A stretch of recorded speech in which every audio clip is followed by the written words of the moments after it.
Jadi dalam bab 4 ini, hasil dan pembahasan, kita akan mengungkap keseluruhan yang dilakukan, yang dideklarasikan dalam metode penelitian. Jadi kalau metode penelitian sudah menentukan, oke, saya menentukan objek, ngumpulin data, analisis, merancang, membangun. Nah, berarti penjelasan ini hasilnya ada di bagian bab 4, hasil dan pembahasan. Nah, ketika menentukan objek, gitu ya, secara nggak langsung, apa yang menjadi hasil dalam penentuan objek? Objek ditentukan berangkat dari kebutuhan mendasar dari masalah-masalah yang akan diselesaikan. Nah, beberapa masalah yang harus diselesaikan adalah A, B, C, D, dan seterusnya. Dari situ, diarahkan untuk mendapatkan sebuah solusi, yaitu ini. Namun, sejauh itu penelitiannya hanya sebatas pada perancangan. Nah, titik. Kan sudah. Jadi, keterangan-keterangan itu sudah ada hasilnya. Nah, kemudian ketika mengumpulkan data, nah, dalam pengumpulan data kan kalian melakukan wawancara, observasi, bahkan ada yang kuesioner. Ya, kalau ada yang kuesioner, berarti sampaikan apa yang menjadi pertanyaan-pertanyaan serta hasilnya. Ada 10 pertanyaan. Respondennya misalnya ada 20. Pertanyaannya A, hasil dari 20 responden menjawab pertanyaan A itu ini. Demikian juga pertanyaan berikutnya yang pertanyaan B, C, dan seterusnya. Nah, hasilnya sudah ada. Kemudian diungkap, kalau memang ada visi, ada misi, ada tujuan, gitu ya, ada struktur organisasi.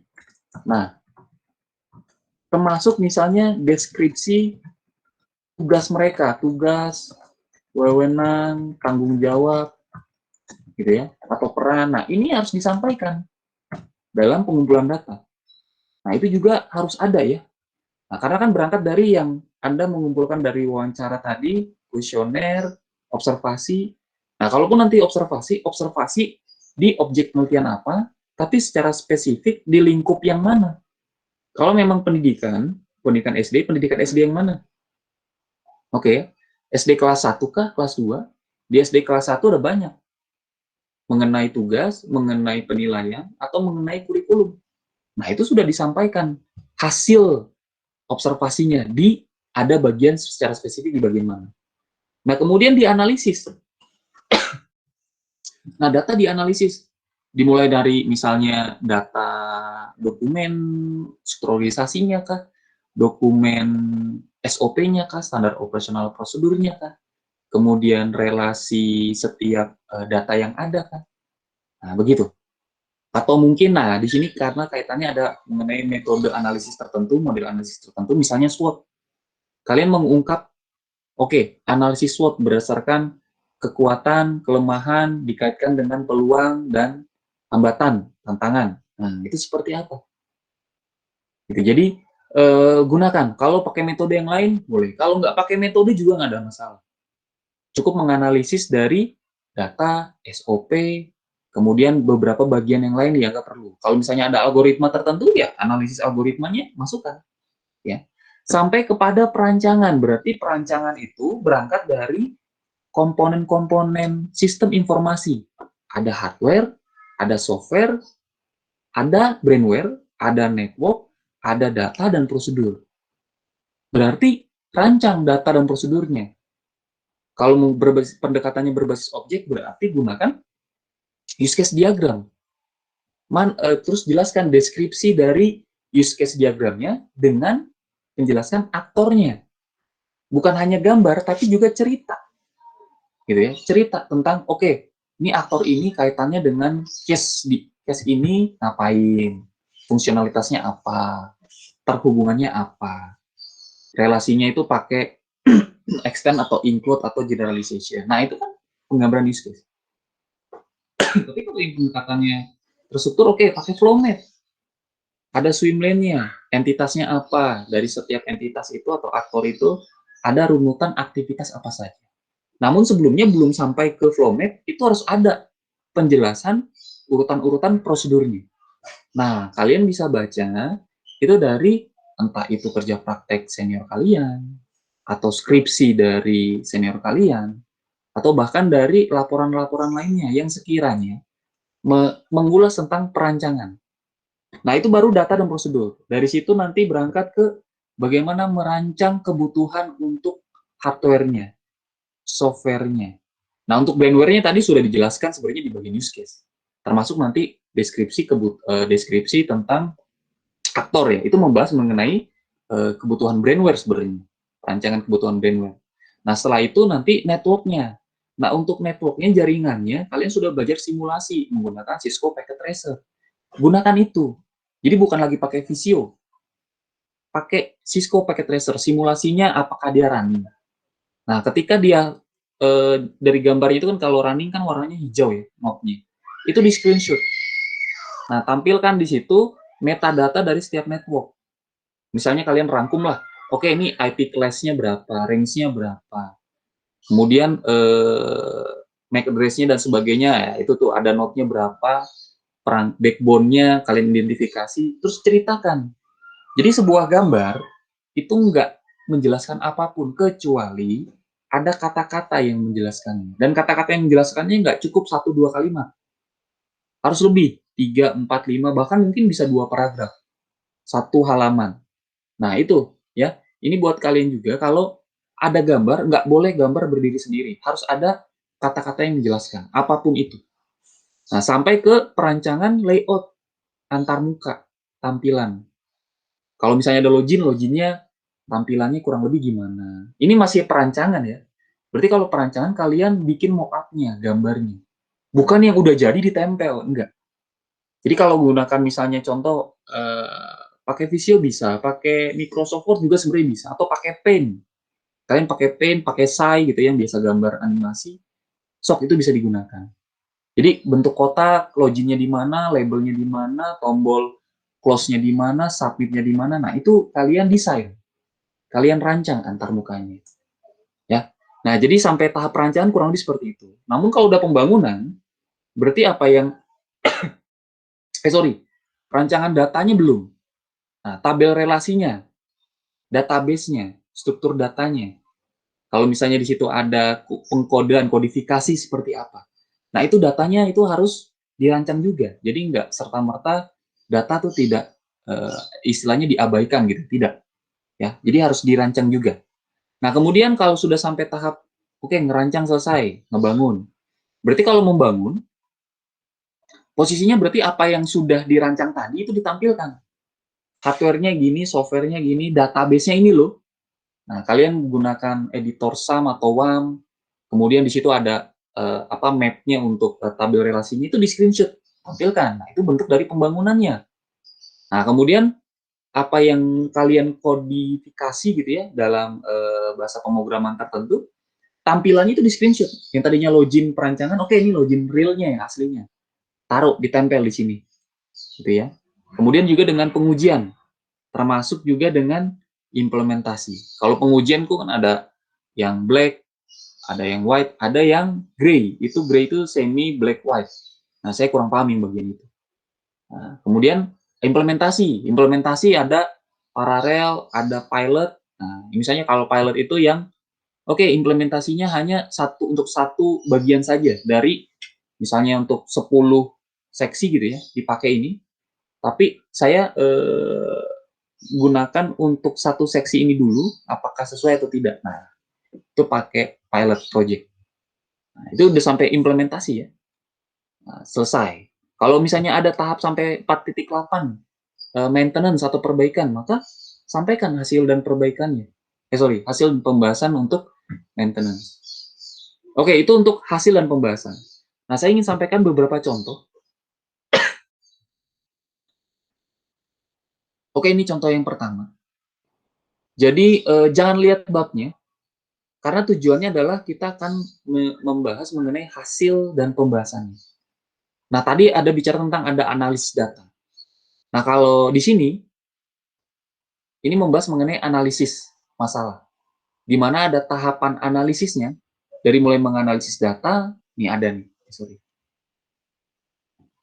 ini analisis data, kemudian dari analisis, ini masih tahapan ya, tahapan analisis, representasi pengetahuan, analisis ini algoritmanya, graph OR, terus menentukan tree, sampai menentukan evaluasi nilai heuristik. Nah, ini dia mau bangun sistem pakar.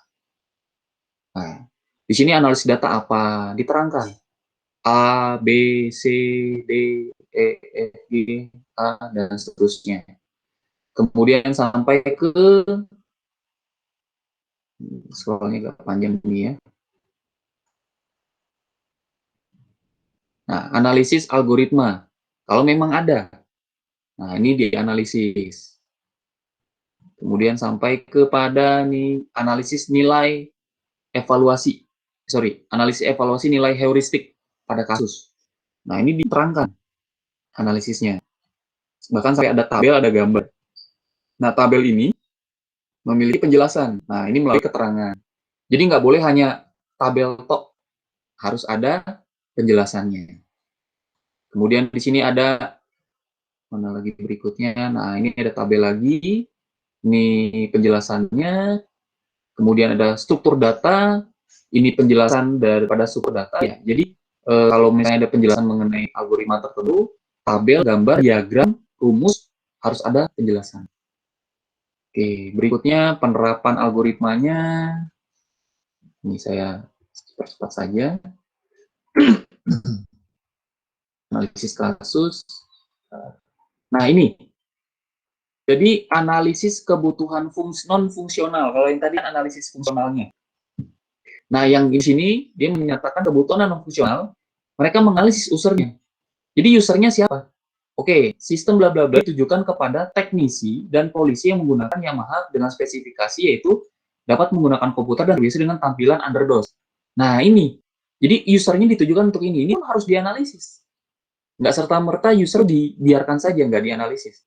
Tiba-tiba Anda membangun aplikasi untuk e-learning, tapi ternyata tidak dianalisis. Jadi untuk siapa saja? Padahal itu e-learningnya untuk anak SD. Nah, anak SMP jadi bisa. Gitu ya, anak SMA juga bisa. Bahkan anak PAUD juga bisa. Nah, padahal targetnya sebenarnya tujuannya untuk anak SD. Itu pun kelas 1. Nah, ini harus dianalisis. Nah, kemudian analisis perangkat keras. Nah, ini disampaikan. Jadi minimum apa yang disampaikan pada bagian landasan teori, gitu ya, ini disampaikan. Bahkan ada yang menyampaikan di metode penelitian ya. Itu sebenarnya harusnya membahas mengenai penjelasan, bukan spesifikasi. Tapi it's okay kalau udah menyampaikan sana. Jadi ini disampaikan. Oke, ini detailnya. Speknya seperti ini.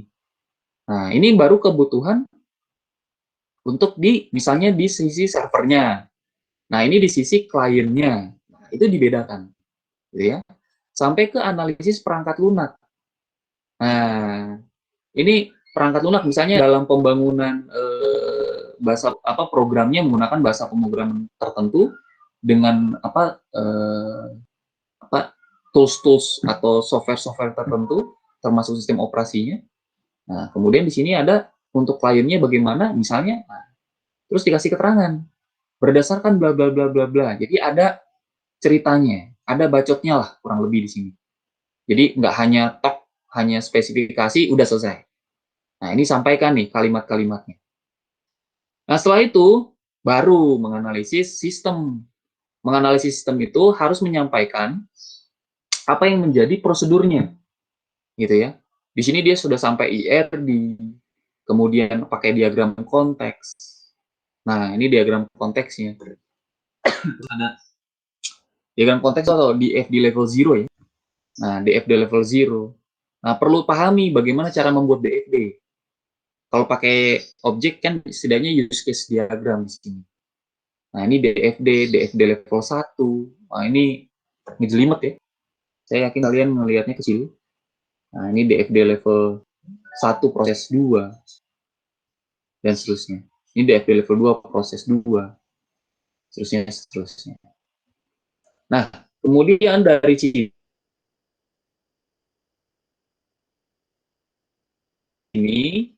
nah,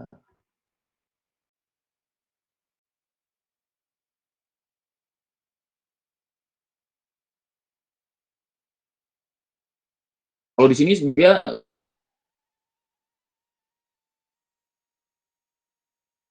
udah sampai spesifikasi ya. Spesifikasi proses. Spesifikasi proses disampaikan. Di sini ada input, output, destination, logika proses. Ini terlalu detail. Ini nggak usah sampai sini juga nggak ada masalah. Nah, ini dari IIS ya, teknik informatika saya ambil contohnya. Nah, dia bikin kamus datanya, ini perancangan untuk kamus datanya. Nah, ini.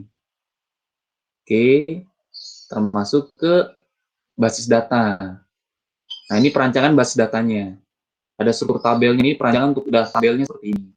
Ada kodifikasi, gitu ya. Nah, kemudian merancang struktur menu. Jadi kalau yang basis web lagi, atau aplikasi juga, kita tahu menunya apa aja, ada menu apa saja, diapain aja. Kemudian tantangannya, nah ini pakai Visio.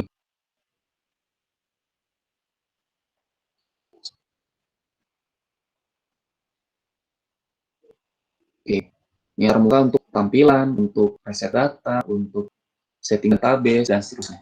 Nah, udah sampai ke perancangan kurang lebih seperti ini. Tapi kalau udah ada tampilan, nih, tampilan, setidaknya tampilan itu harus ada. Nah, ini perancangan tampilannya. Ya, ini yang harus disampaikan jika sampai tahap pembangunan. Oke, nah contoh yang lainnya, yaitu ini. Nah, dia menyampaikan objek penelitian, karena terkait dengan analisis data. Ini objeknya, tempatnya di mana, bahkan ada sejarahnya seperti apa, kemudian ini visi misinya, disampaikan juga visi misi, terus ada struktur organisasi, kemudian ada deskripsi tugas, kemudian sampai ke analisis sistem yang berjalan. Nah, ini sama kurang lebih, di mana prosedurnya yang disampaikan dulu, di mana dia mendeskripsikan kepada use case diagram. Tapi jauh sebelum ini harusnya ada analisis prosedur, ada prosedurnya dulu ya. Jadi kalian nanti menyampaikan prosedurnya apa. Prosedur, misalnya di sini ada prosedur meminta informasi. Pertama ngapain, kedua, ketiga, keempat, kelima, dan seterusnya selesai. Jadi nanti ada penjelasannya di generalisasi dalam sebuah diagram pakai use case. Nah, kemudian di sini ada definisi aktor. Nah, di sini definisi aktor, ini tabelnya. Aktornya kan 2. Kemudian ada use case diagram. Nah, ini case-nya dengan deskripsinya. Kemudian dia pakai skenario, gitu ya. Nah, ini udah jauh lebih detail. Jadi agak panjang kalau pakai skenario. Nah, kalian bisa langsung ke activity. Nah, ini activity. Gitu ya. Nah, ini baru yang berjalan, ya. Nanti dari yang berjalan, kita dapat evaluasinya. Nah, setelah itu, dari analisis sistem yang berjalan, pasti akan ada perancangan. Analisis sistem yang diusulkan. Jadi perancangan itu sesuatu yang diusulkan. Nah, yang diusulkan berarti gambaran umum. Nah, ini prosedurnya. Prosedurnya disampaikan. Nah, dia sudah melalui, harusnya ada prosedurnya dulu, 1, 2, 3. Baru dia sampaikan use case diagramnya. Kemudian dengan tabelnya, kemudian ini use case-nya, gitu ya. Sampai kepada tadi activity diagram. Ini sudah sampai skenario ya. Dia sudah sampai detail. Jadi nanti sampai ke skenario-nya nggak usah, langsung saja ke activity diagram. Nah, ini activity diagram. Jadi panjang nih. Activity diagramnya ngapain aja. Ingat, gambar harus ada penjelasan. Gitu ya. Nah, gambar harus ada penjelasan. Tidak boleh dikosongkan. Ini masih belum sesuai. Tapi setidaknya dia sudah membuat penjelasan secara minim. Gitu ya. Nah, kemudian setelah perancangan ini, lalu ke activity. Dari activity dia ke mana sih? Ini agak panjang ya, banyak sekali.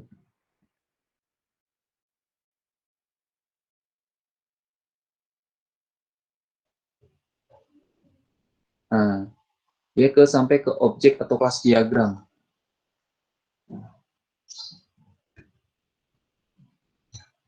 Nah, mana objek? Secara nggak langsung sebenarnya kelas diagram itu nah, kelas diagram itu manifestasi dari ketika kalian nanti akan membangun apa yang menjadi atribut datanya. Termasuk misalnya contoh, ini kelasnya kategori dengan atribut-atributnya apa saja. Kelasnya objek, admin, apa di sini bahan. Ya. Jadi sebenarnya di sini juga dia memodelkan data pada nantinya, pada dasarnya nanti, gitu ya.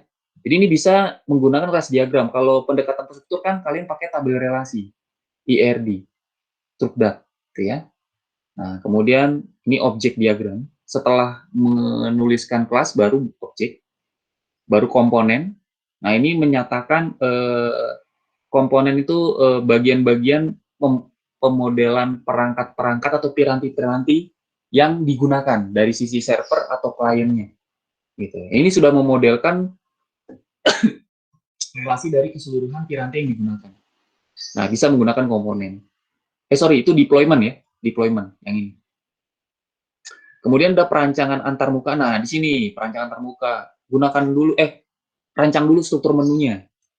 Struktur dari menu setiap apa yang akan dirancang, dipetakan, baru nanti itu dari sisi kalau nggak salah ada, oke, ini ada back end, ada front end. Kalau back end ini untuk yang adminnya, front end ini untuk usernya, klien. Nah, kemudian di sini dia sampaikan, oke, ini perancangan input. Ini kayaknya dia pakai Adobe Photoshop. Nah, boleh-boleh saja. Ya. Nah, ini kelihatan. Ini perancangan input ya. Nah, dia bedakan ada perancangan input, ada perancangan output. Nah, ini outputnya. Dia rancang lagi. Oke. Tuh, selesai. Ini dia perancangannya di smartphone. Nah, kemudian jaringannya, ini minimum harusnya sudah pakai simulasi. Simulasi jaringan ya. Simulasi pakai Cisco Packet Tracer. Kemudian dia ada pengujian, dan seterusnya. Ini pengujian. Sampai ke, oke, ini tadi ada. Nah, implementasi perangkat keras. Jadi perangkat kerasnya juga disampaikan. Dari spesifikasi back-end, ini yang minimum ya. Sampai ke front-end. Oke, contoh lainnya. Ini saya ambil dari kerja praktek. Contoh ini deh. Nah, ini yang mudah lah. Ini versi kerja praktek. Kalau yang tadi kan saya ambil dari skripsi, makanya nggak panjang. Dia melakukan analisis sistem di mana menganalisis dokumen. Ini dokumen-dokumennya, dia pendekatannya terstruktur ya. Kemudian ini sini ada yang berjalan, dia sebutkan, oke, pegawai menyerahkan data, bendahara menerima, dan seterusnya, dan seterusnya. Nah, jadi sederhana saja. Dia pakai flow map, gitu ya. Nah, jadi apa yang sudah disampaikan pada prosedur sini, harusnya prosedurnya detail, ya. Ini saya rasa kurang detail. Nah, di sini dideklarasikan flow map-nya. Satu flow map, tapi sudah penjelasan, jangan dibiarkan kosong, ini masih salah. Kemudian dia bikin konteksnya, diagram konteksnya DFD level 0, dari sini dia bikin DFD level 1, gitu ya. Nah, ini yang baru berjalan nih, nanti dia evaluasi. Sampai akhirnya nanti dia merancang ini flow map yang diusulkan. Ini flow mapnya, satu flow map, harusnya ada penjelasan, jangan lupa kalimat penjelasannya. Kemudian dia bikin konteks yang diusulkan, ya, kata-katanya ini yang diusulkan. Nah, baru DFD level 1 yang diusulkan. Nah, jangan lupa ada datanya dia rancang. Ini kamus datanya, harusnya ada tabel relasi, IRD, struktur datanya, dan sebagainya. Ini harusnya ada, tapi ini belum ada. Nah, ini versi KP yang sederhana. Demikian juga contoh bab 5 kalau sudah sampai implementasi, gitu ya. Yang ini yang kurang adalah ini perancangan antarmukanya belum. Ini perancangan antarmuka, harusnya ada perancangan antarmuka, tapi dia belum buat, ini salah. Nah, ini kalau misalnya antarmuka sudah dibangun, implementasi, nah ini di screenshot. Yang di screenshot jangan lupa harus ada kalimat. Nih kalimat-kalimatnya seperti ini kurang lebih. Ada penjelasannya. Form edit ngapain aja? Nah, ini kalimat penjelasannya. Oke, demikian ada yang ditanyakan. Ini recordnya saya stop dulu.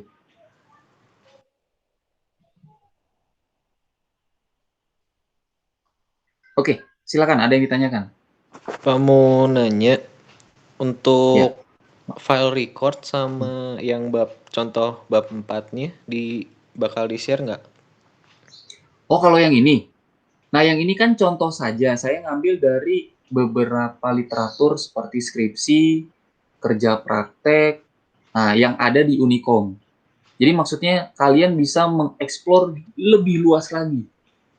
Karena begini, ketika kalian buka Elite Unicom saja, Elite Unicom, itu sudah banyak judul-judul yang seyogyanya itu sama.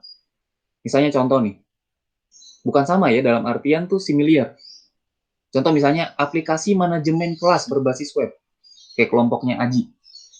Aplikasi manajemen kelas. Nah, di Elite itu ada aplikasi manajemen perusahaan A, aplikasi manajemen institusi perguruan tinggi A. Nah, kurang lebih gitu. Sehingga ketika kalian membuka itu, minimum oke, ada loh bagian-bagian yang membahas mengenai ini loh analisisnya. Nah, ini loh analisis dokumennya, ini loh analisis perancangan antarmukanya, perancangan datanya, gitu. Jadi ini semua saya ambil dari Elite Unicom. Jadi kalau kalian ingin, Pak, bisa di-share nggak? Ini bisa. Tapi saya lebih memilih kalian mencarinya di Elite Unicom.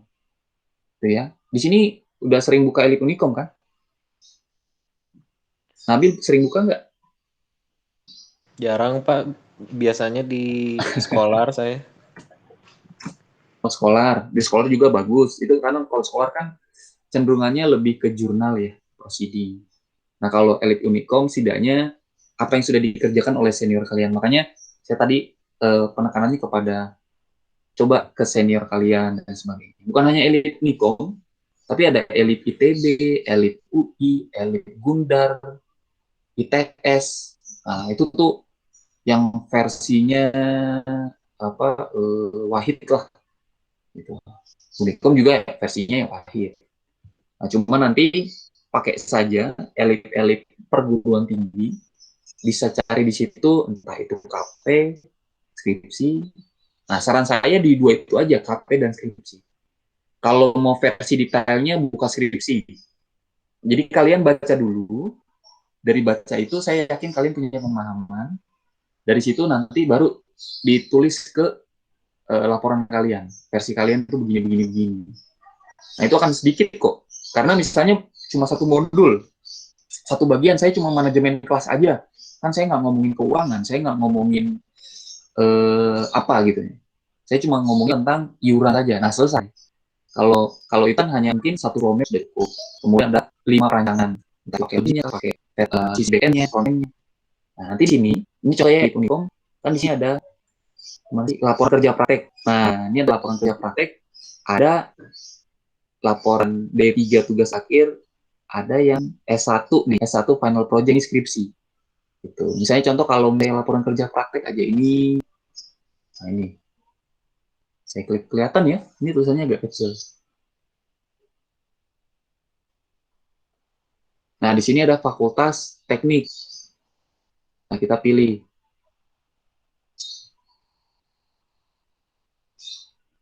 Sayangnya Elite Unicom tuh masih terbatas di 2011 kalau nggak salah untuk KP. Gitu ya. Nah, kita di sistem informasi, manajemen informatika dan informasi. Jadi sayangnya masih di yaitu di 2011. Harusnya udah sampai 2021. Nah, tapi kalau skripsi itu udah sampai 2020. Nah, ini ya, 2011. Ini kalau misalnya ke KP. Tapi kalau ke skripsi, nanti bisa dicek saja ya di S1 final. Begitu Nabil ya. Iya Pak, cukup paham. Makasih Pak. Pak, saya Ya. mau nanya Pak. Enggak, ada yang lain silakan. Ya ini waktu itu saya kan pernah Silakan. cari Yang nanya siapa ya? Enggak. Aji Pak, Aji. Aji. Oke, siap Iya, Aji. Pak. Ya Silakan. Pak, waktu itu kan saya pernah cari referensi di Elite Unicom ya. Tapi pas saya mau unduh itu larinya ke situs Unicom yang lama gitu loh Pak. Nah terus pas masuk juga saya harus login pakai username sama sandi. Dan pas saya mau register itu nggak bisa Pak.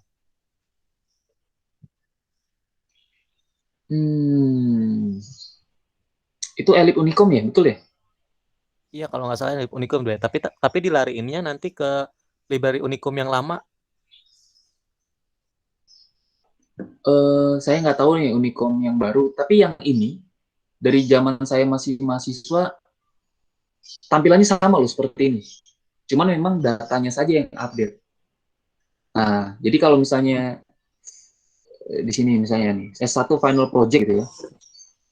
Atau sederhananya, jangan ya, kalian nggak boleh ke kampus. Gitu, lagi pula di tempat masing-masing ya.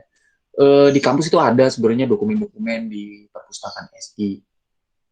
Tapi sekarang nggak akan bisa ke kampus.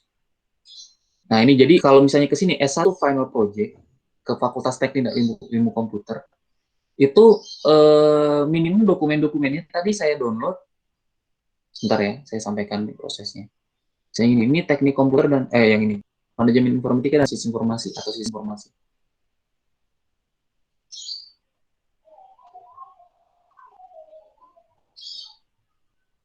Nah ini update terbaru itu masih 2018. Berarti 19, 20, 21 itu 3 tahun terakhir belum. Nah jadi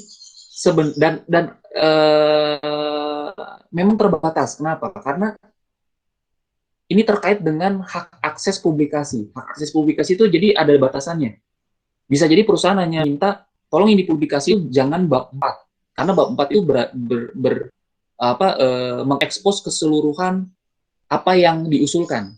Saya hanya ingin mengekspos masalahnya saja di perusahaan saya. Jadi bab 3-nya saja boleh. Nah, bab 4 jangan. Ada saja yang di dalam skripsi itu seperti itu. Nah, jadi untuk Aji gitu dengan rekan-rekan semua, mangga kalau memang kesulitan seperti itu bisa pakai elip dari kampus lain. Tapi kalau selagi masih bisa menggunakan elip di Unicom, saya rasa sudah cukup gitu. Karena sudah mewakili gitu ya. Nanti ketika di-download kan ada di sini kan. Begitu ya Aji ya. Nah, di sini contoh nih bab. Nah, ini Aji.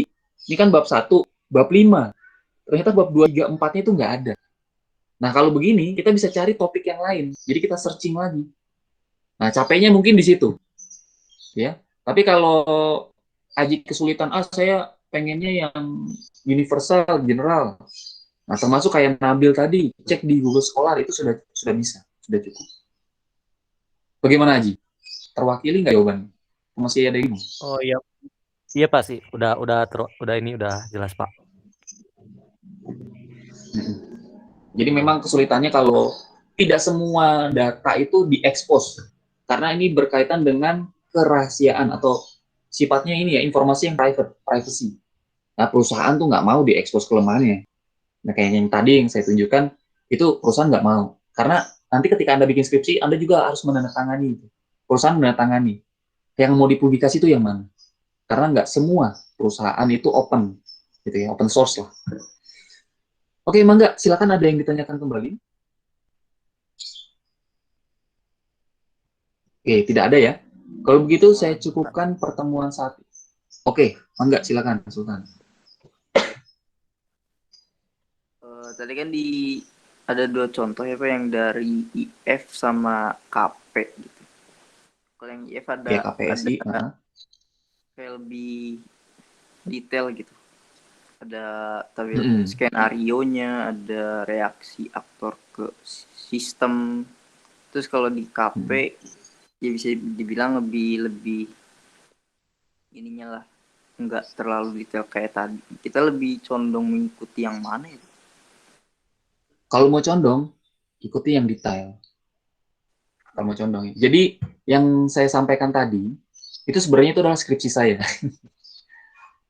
Jadi kalau kalian terbiasa dengan yang detail, maka setiap pengerjaan KP, skripsi nantinya, kalian akan berusaha untuk mengerjakan hal-hal yang detail.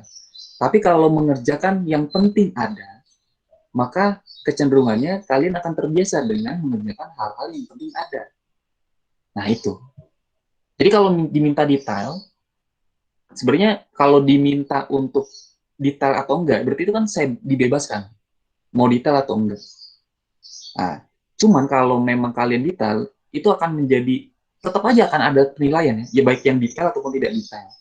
Karena di situ dari saya akan melihat minimum ketika kalian membuat keterangan-keterangan, kalimat-kalimat, bab-babnya sesuai atau tidak.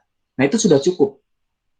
Tapi dengan adanya, Pak, nah, yang kemarin tuh nggak ada, saya ingin menambahkan yang ini, yang jauh lebih detail lagi dan seterusnya. Nah, itu jauh lebih bagus sebenarnya.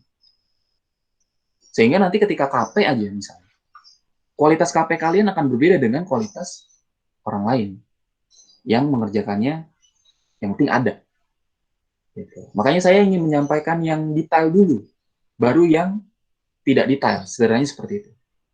Kalau kalian terbiasa dengan yang tidak detail, yang biasa-biasa, yang penting ada, maka pola pikirnya ya akan ke arah seperti itu. Tapi kalau sudah sampai ke detail, gitu ya, itu bagus. Dan kalian bisa cek laporan-laporan KP, khususnya skripsi ya, mahasiswa yang ada di IF, itu disampaikan karena template-nya mengarahkan kepada hal-hal yang benar-benar sangat detail.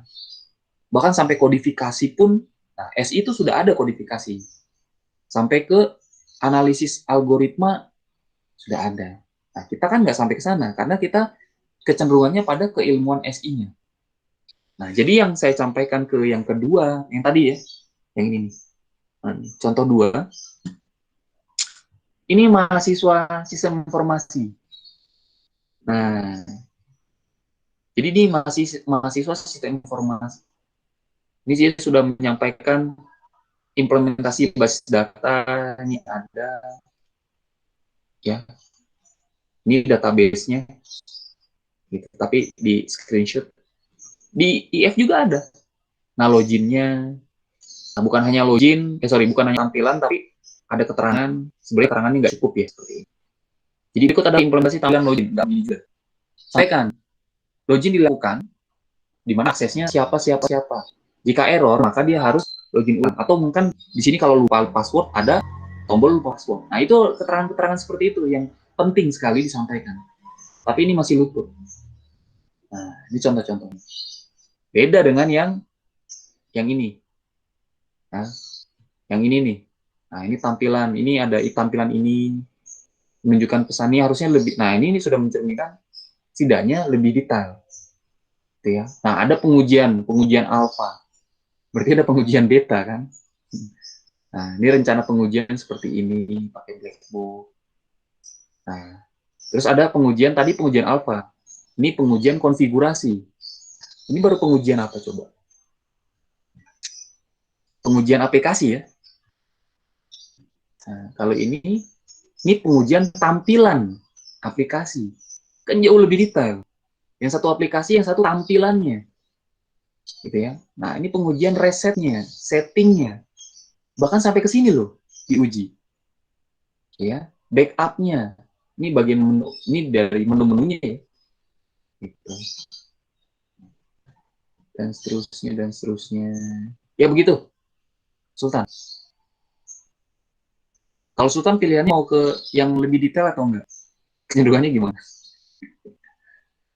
Mungkin diobrolin sama kelompok gitu. Pemira itu bagus loh. Iya. Oh, oke. Jadi kalau saran saya, detail tidak detailnya itu, nah, kalau saran saya gini, detail tidak detailnya itu bukan berangkat dari karena ini arahan dari saya, bukan. Tapi melihat kebutuhan dari laporan yang sudah kalian buat. Jadi kalau Pemira, gitu ya, saya tahu Pemira kan berangkat dari yang PKM tahun kemarin kan ya, itu kan sudah bagus, sudah matang. Tinggal bagaimana kira-kira dari Pemira ini bisa dirancang sesuatu yang benar-benar nanti bisa dikembangkan. Jadi masih realistis untuk dikembangkan. Kan begitu. Jadi Sultan dengan kawan-kawan setidaknya merancang, oke, ini loh hardware-nya, ini loh perancangan software-nya, ini loh perancangan simulasi network-nya. Dan kemudian perancangan database-nya, perancangan prosedurnya, sampai perancangan antarmukanya. Gitu ya, di software-nya ada perancangan antarmuka ya. Jangan lupa bukan hanya spesifikasi software-nya, tapi antarmukanya. Nah, setidaknya itu aja. Nah, template-nya minimum yang sudah saya acu di sini. Gitu. Jadi, karena saya mengambil template ini berangkat dari KP-nya mahasiswa SI dengan skripsinya KP SIMI, manajemen dengan sistem informasi, dengan skripsinya SIMI. Jadi ini saya merger lah, saya mixing, kurang lebih seperti itu. Jadi ikuti aja template-nya sudah cukup. Namun seperti yang saya bilang, kalau memang misalnya contoh yang sederhana, kan dari awal, kalau memang tidak ada penentuan objek, nggak usah ditulis. Tapi banyak semua yang menentukan objek. Kalau nggak ada pembangunan aplikasi, nggak usah ditulis. Tapi masih banyak ada yang pembangunan aplikasi. Nah, itu contoh sederhana. Jadi ini template-nya sebenarnya sudah saya sederhanakan. Tapi kalau memang masih kesulitan dicerna, sebenarnya harusnya ditanyakan lagi. Gitu. Ini untuk mendetailkan saja. Kalau tidak detail juga, itu tidak ada masalah. Yang penting sesuai dengan metode yang sudah kalian ungkap. Itu ya, dari mulai ngumpulin, analisis, sampai ngerancang. Selesai, game over. Nanti ketemu di UAS. Gitu. Gitu, Sultan? Iya, Pak. Paham, Pak. Ada. Makasih, Pak. Sip. Mangga, yang lain. Ayo. Sudah cukup ya? Oke. Kalau begitu, terima kasih pertemuan. Jadi begini. Minggu ini kita masuk, tapi minggu depan kita nggak masuk. Gitu ya. Minggu tanggal 23 kita masuk, saya hanya open question. Gitu ya. Jadi kalian bertanya, saya menjawab. Saya bertanya, kalian menjawab. Nanti tanggal 30 baru mengumpulkan. Gitu ya. Tanggal 30 mengumpulkan, saya akan menjelaskan mengenai kesimpulan. Gitu ya. Saya satuin deh, kesimpulan dan daftar pustaka itu sederhana sih. Jadi saya satuin aja. Nanti tinggal 30, tanggal 7-nya sudah selesai tuh kesimpulan dengan daftar pustaka. 7 Juli ya. Nanti setelah tanggal 7 Juli, mungkin tanggal 14, tanggal 21, ya udah UASnya cepat. Jadi kalian udah selesai dengan komputer dan masyarakat, kalian bisa fokus ke yang lain. Nah, harapannya ini kalian KP betul ya? Di sini KP semua ya? Betul nggak? Betul, Pak. Iya, Pak, betul. Betul ya? Nah, harapan saya kalian melanjutkan ini sebagai kerja praktek. Jadi nanti akan ada sosialisasi, entah apapun itu, maksudnya entah kapanpun itu, di bulan Juli saya nggak tahu ya, di bulan Juli atau Juni ini, kalian kerja praktek, pasti kalian dapat template-nya kan? Nah, kalian tinggal sesuaikan saja kata-katanya, masukin saja ke template-template yang ada di KP itu. Tinggal urusin suratnya dan sebagainya. Kayak Sultan nih, Sultan nggak usah jauh-jauh, EPMIR itu kan dipakai di HIMA ya.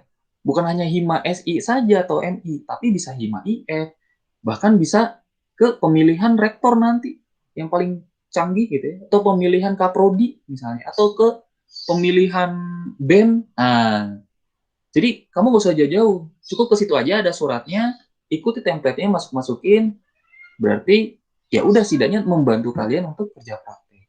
Untuk Nabil, Haji, semuanya rekan-rekannya yang lain, itu tinggal satu aja. Makanya saya mengarahkan kelompok kalian tuh 3. Nanti Sultan tuh masalahnya karena kalian 4 ya. Nah, kalian tuh harus pecah.